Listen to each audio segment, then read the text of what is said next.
உள்துறை அமைச்சர் அமித்ஷாவை அவதூறாக பேசியதாக தொடரப்பட்ட வழக்கில் விசாரணையை தள்ளிவைக்க கோரினார் ராகுல் காந்தி.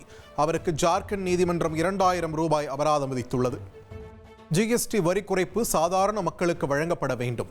மாநிலங்களின் வரி வருவாய்க்கு பாதிப்பு ஏற்படக்கூடாது என டெல்லியில் நடைபெற்ற எதிர்க்கட்சி நிதி அமைச்சர்களின் கூட்டத்தில் தீர்மானம். ஆசிய கோப்பை ஹாக்கி தொடக்க போட்டியில் சீனாவை இந்திய அணி எளிதில் வீழ்த்தியது.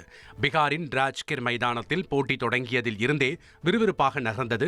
இரு அணிகளும் மாறி மாறி கோல் அடித்ததால் ஆட்டத்தில் அனல் பறந்தது. இந்திய கேப்டன் ஹர்மன்பிரீத் சிங் ஹேட்ரிக் கோல் அடித்து அசத்தினார். குறிப்பாக 33வது நிமிடத்தில் இந்திய அணி 3 கோல் அடித்து முன்னிலையில் இருக்க, அதன் பிறகு சீனா அடுத்தடுத்து 2 கோல் அடித்ததால் ஆட்டம் திக் திக் என நகர்ந்தது. இறுதியாக கேப்டன் ஹர்மன்பிரீத் 47வது நிமிடத்தில் பெனால்டி ஷூட் அவுட்டை நன்கு பயன்படுத்தி கோலாக மாற்ற இந்திய அணி 4-3 என்ற கோல் கணக்கில் வெற்றியை ருசித்தது. இனி செல்லும் இடமெல்லாம் செய்தி. தந்தை டிவியின் வாட்ஸ்அப் சேனலை ஃபாலோ பண்ணினா செல்ல இருக்கும் இடமெல்லாம் செய்தி. இதோ QR கோட் இப்பவே ஸ்கேன் பண்ணுங்க, ஃபாலோ பண்ணுங்க.